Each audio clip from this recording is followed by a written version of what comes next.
It was my view that valedictory sessions only provide honorees the platforms to tell their stories and, informed by experience in the course of service, make suggestions as to how to improve the institutions they had served. I was, however, unable to appreciate the extent to which previous suggestions had been exploited to effect the desired reforms. Members of my family and close friends prevailed upon me to reconsider my position. They insisted that it is defeatist to allow failure in utilizing suggestions proffered at previous occasions to deter subsequent contributions. The quest for institutional improvement, particularly in the judiciary, they insisted, must rather be intensified to avoid hastening the demise of our society. A society, they significantly reason, rots too easily when institutional defects are ignored.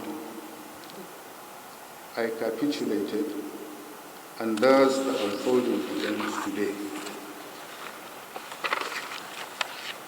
I am also here to say goodbye, particularly to the attendees of today's event, the public, and indeed the country at large, for giving me the privilege and honor of serving the judiciary for 47 years. The valedictory, again, is a thanksgiving exercise for the good health one enjoyed in the course of service. Glory be to the Almighty Allah, the Lord of the universe. Because I would eventually write a book to tell my story, including the experience gathered while serving in the judiciary, it is incumbent for me to be very brief in my address this morning. Appreciable efforts have been made by earlier speakers in telling you who I am. May it please you to hear it from the horse's mouth. I was born and bred in Limawa, a ward in Mina, now the capital of Niger State. Then, in 1953, a relatively small and quiet provincial headquarters. I was named after my paternal grandfather, known and called Musa Kumuria. Adamu, my paternal great-grandfather, traded in cattle and kola nuts between Kumuria, a village in present-day Kano State, and Ogomosho in Oyo State and beyond. He would convey cattle southwards and kola nuts back to the north. They traveled on foot and in groups in those days, making stopovers at Bakani and Durban, both places along the route towards Moka and in between Kwantagora and Bida, respectively. Musa Kumuria's mother, Hafsatu, was Adamu's third and youngest wife. Before Musa's birth, her earlier children had died serially. On conceiving and determined not to lose Musa, Hafsatu insisted that she accompanied her husband on his trade surgeons. At Durban, on one of such occasions, Adamu fell ill and died. Hafsatu, rather than travel back to Kumuria, decided to settle at Durban with young Musa, whom she feared, like his deceased siblings, would also die if they went back home to Kumuria. Hafsatu remarried subsequently and had a daughter, Gogo Saidatu, Kumuria's uterine sister. Not quite long, she lost her second husband. Incessant pressure from Musa's uncles back in Kumuria made her to relocate to Paiko and hence to Mina. Musa, then a young man, joined the labor force engaged in the construction of the rail line passing through the town to Baro, a nearby village, as well as southwards to Lagos. With the successful completion of the construction of the rail line, Musa Kumuria settled in Mina into the grain trade. He married Hadiza, a young Hausa lady from Tawa in the present-day Niger Republic. They were blessed with 3 children. My father, Muhammad Najumi, the second male child, was the youngest. Usman and Aisha were his seniors. My maternal grandparents were of the Fulani stock that accompanied the Amkodio jihadists to the Chief Justice of Nigeria is the chairman of the National Judicial Council, NJC, which oversees both the appointment and discipline of judges. He is equally chair of the Federal Judicial Service Commission, the National Judicial Institute, NJI, the Legal Practitioners Privileges Committee, LPPC, that appoints senior advocates of Nigeria. In my considered opinion, the oversight functions of these bodies should not rest on one individual. A person with absolute powers, it is said, corrupts easily and absolutely. As chair of NJC, FJSC, NJI, and LPPC, appointments as council, board, and committee members are at his pleasure. He neither confers with fellow justices nor seeks their counsel or input on any matter related to these bodies. He has both the final and the only say. The Chief Justice of Nigeria has power to appoint 80% of members of the council and 60% of members of the Federal Judicial Service Commission. The same applies to NGI and LPPC. Such enormous powers are effortlessly abused. I repeat, such enormous powers are effortlessly abused. This needs to change. Continued denial of the existence of this threatening anomaly weakens effective judicial oversight in the country. Now, by the provision of paragraph 20 of Part 1 of the 3rd Schedule to the 1999 Constitution of the Federal Republic of Nigeria as amended, the NJC shall comprise the following members: the Chief Justice of Nigeria, who shall be the chairman, the next most senior justice of the Supreme Court, who shall be the deputy chairman, Regrettably, the next most senior justice of the Supreme Court, like deputy governors of states, shorn of any official function except at the pleasure of the governor, is neither consulted on anything nor does he have any official function. His job as number 2 is purely as the CJ and pleases. It is incumbent that the system provides for more inclusion and consultation among the stakeholders. Now I move to the issue of funding and independence of the judiciary. Allusions have been made in innumerable times about poor funding and how the judiciary has been emasculated by inadequate funding. My Lord, the late Honorable Justice Mustafa Akambi, former president of the Court of Appeal, in a publication titled The Main Obstacles of Justice According to Law, said, and I quote,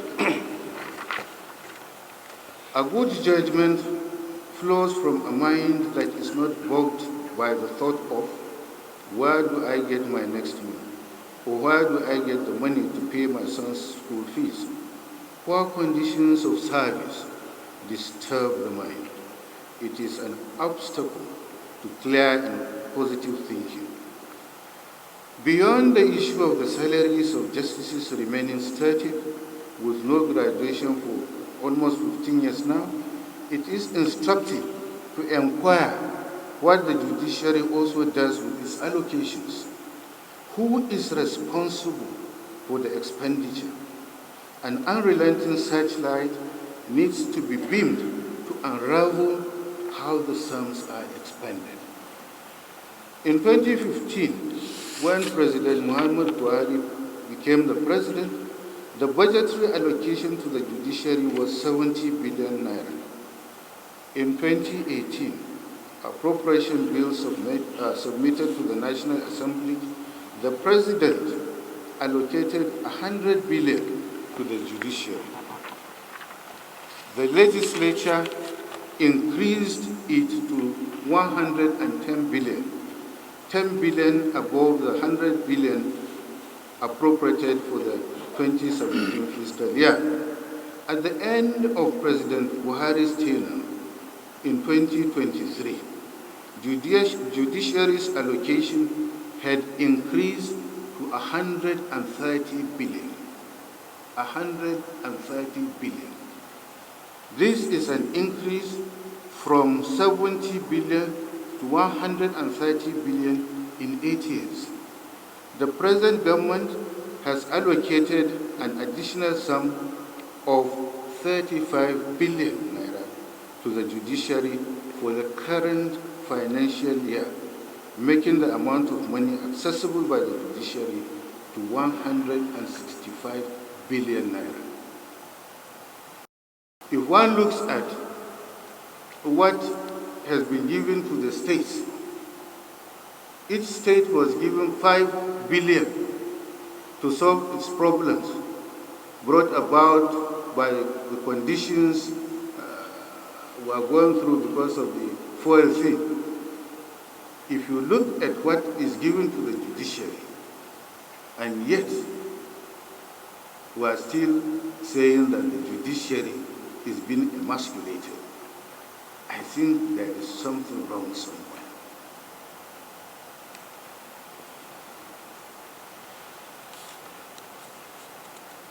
More than 80% of the amount appropriated by the Ninth Assembly has so far been released to the judiciary. It is envisaged that the additional 35 billion naira will equally be released by the present government. I'm sure it will be released by the present government because I know the antecedents of Mr. President. Because when he was governor in Lagos State, I was privileged to be in the Lagos State Division of the Court of Appeal. And I knew his attitude towards the judiciary. I don't think he would be flippant to say that he's doing this and to recline from doing that. I'm very, very optimistic that that amount of money will be released to the judiciary as well.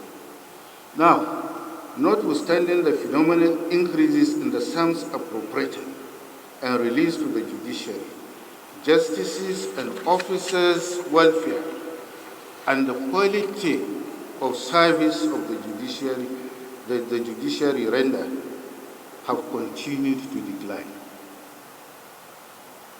There is a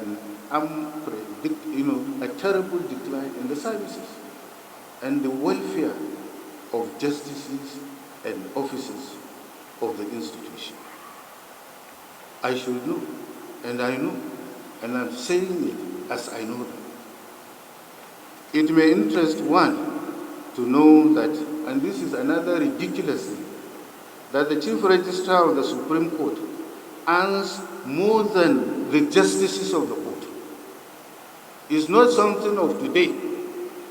This anomaly has been in existence all these years. I was a Chief Registrar in 1986. I knew what salary I drew vis-a-vis what the judges of the High Court that I served were taking. Supreme Court is the apex court. And yet, the Chief Registrar of this court earns much more than I do, earns much more than we all do, and nobody talks. Nobody talks. While she earns 1.2 million a month, justices take home 751,000 naira in a month. The Chief Justice, on his part, takes home 400,000 plus. The Chief Justice. The salary of a justice, curiously, drops rather than increases when he gets the added responsibility of being a Chief Justice. That the unjust and embarrassing salary difference between the justices and the Chief Registrar still abides remains intriguing, to say the least. It is highly intriguing that this anomaly, we all know it, and nobody has taken it a duty to do something about it. Valedictory session after valedictory session, lapses and challenges that should be nipped are restated to no avail. Why the silence and seeming contentment? The process of appointment of judges and the quality of judgments, of course. A couple of years ago, appointment to the bench was strictly on merit, strictly on merit.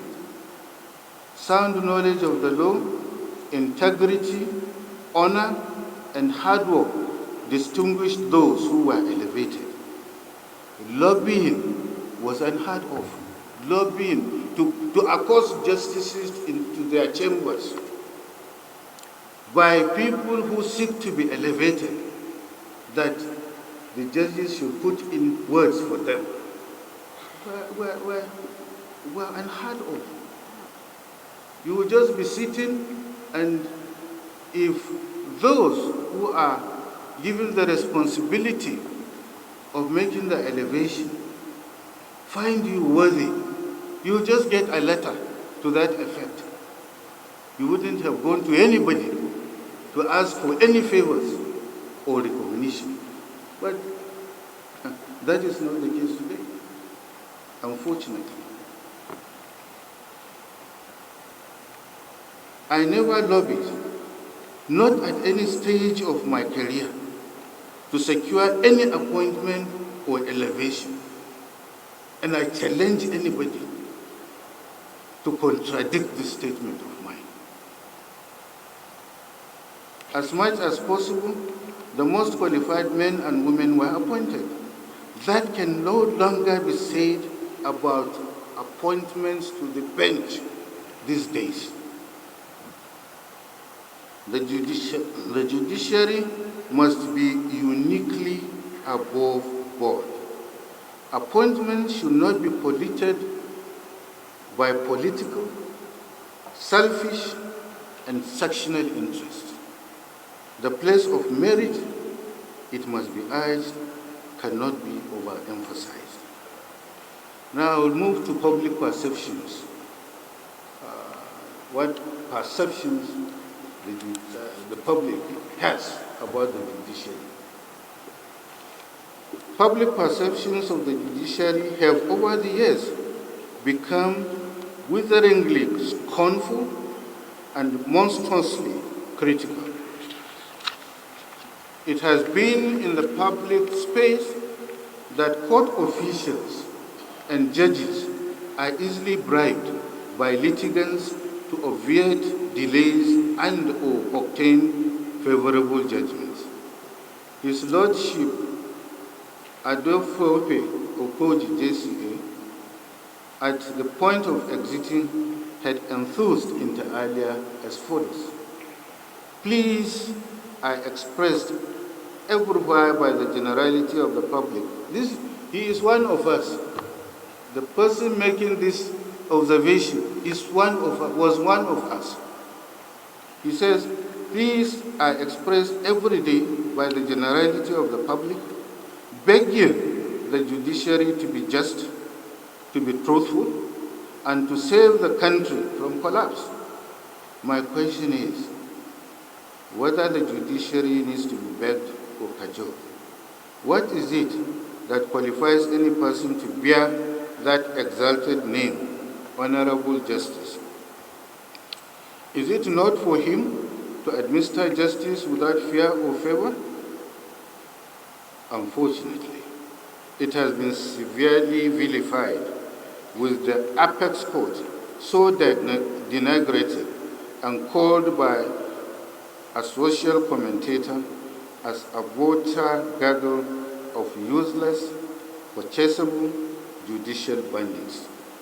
How did the judiciary get to this level?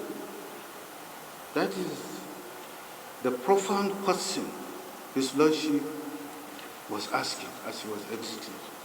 Why is the whole country on edge for fear of what the public regards as unpredictable judicial pronouncements? Like I said, he was one of us. There must be a rethink and a hard reset. If the people we have sworn to defend have lost confidence, there is a problem that must be addressed. Recently, fresh allegations have been made that children and other relatives of serving and retired judges and justices are being appointed into judicial offices at the expense of more qualified candidates lacking in such privilege and backing. It is asserted that the process of appointment to judicial positions are deliberately conducted to give undue advantage to the children, spouses, and mistresses of serving and retired judges and managers of judicial offices. At the Court of Appeal, it is also asserted that presiding justices are now being appointed out of term. When we were there, people to become presiding justices knew themselves and when they would become such officers. But now the perception is that now justices are being appointed out of time. And there is the further issue of the unpredictable nature of recent decisions of the courts as well. A number of respected senior members of the bar, inter alia, and I'm glad the president of the Bar Association has also alluded to such comments made by practitioners. Some of these senior members of the bar, inter alia, citing the Ahmed Lawan, the former president of the Senate, and the Imo governorship appeals, claim that decisions of even the apex court have become unpredictable. It is difficult to understand how and where, by these decisions, the judicial pendulum swings. It was not so before they contend. In some quarters, the view is strongly held that filth and intrigues characterize the institution these days. Judges are said to be comfortable in companies they never would have kept in the past. It is being insinuated that some judicial officers even campaign for the politicians. It cannot be more than fine. President Muhammadu Buhari in 2016 ordered the forceful entry into the houses and the arrest of justices, some of whom were serving at the apex court. Not done. In 2019, the government accosted, arrested, and arraigned the incumbent Chief Justice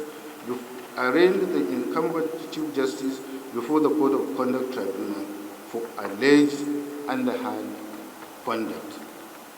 With his retirement apparently negotiated, he was eventually left off the hook. In 2022, a letter signed by all the justices of the Supreme Court, including the current Chief Justice, the aggrieved protested against the shabby treatment meted to to them by the head of court and the chief registrar. At the center of the friction was their welfare and the cavalier attitude of the chief registrar thereto. In the event, His Lordship Ibrahim Tanko Muhammad disengaged ostensibly on grounds of ill health. Now, it must be said, Chief Femi Falana is right, that the safeguard in our appointment procedures against judicial appointments for improper motive is increasingly being compromised. Certainly, by Rule 8.3 of the Judicial Code of Conduct, any judge who takes advantage of his judicial office for personal gain or for gain by his or her relative or relation abuses the power vested in him.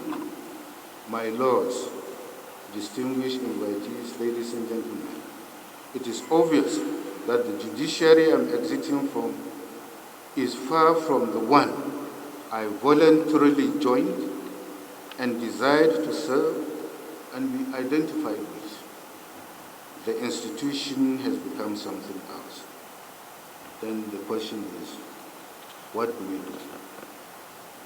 Allow me at this point in time to recall that the 1999 Constitution, as amended, allows each and every one of us the freedom of choosing his religion, the company he keeps, what to say. I am sure we all know where this rights abet and where the very same Constitution grants us a stakeholder. I am a Muslim for whose conduct the Quran in chapter 4, Surah An-Nisa, verse 135 provides, O you who believe, stand out firmly for justice. Stand out firmly for justice as witnesses to Allah, even though it be against yourselves, or your parents, or your king. Be he rich or poor, Allah is a better protector to both. So, follow not the lust of your hearts, lest you may avoid justice, and if you distort your evidence, or refuse to give it, or refuse to say it, verily Allah is ever well acquainted with what you do. In Surah Al-Tawbah, verse 71, that particular verse further requires that believers, both men and women, should enjoy what is just and forbid what is evil.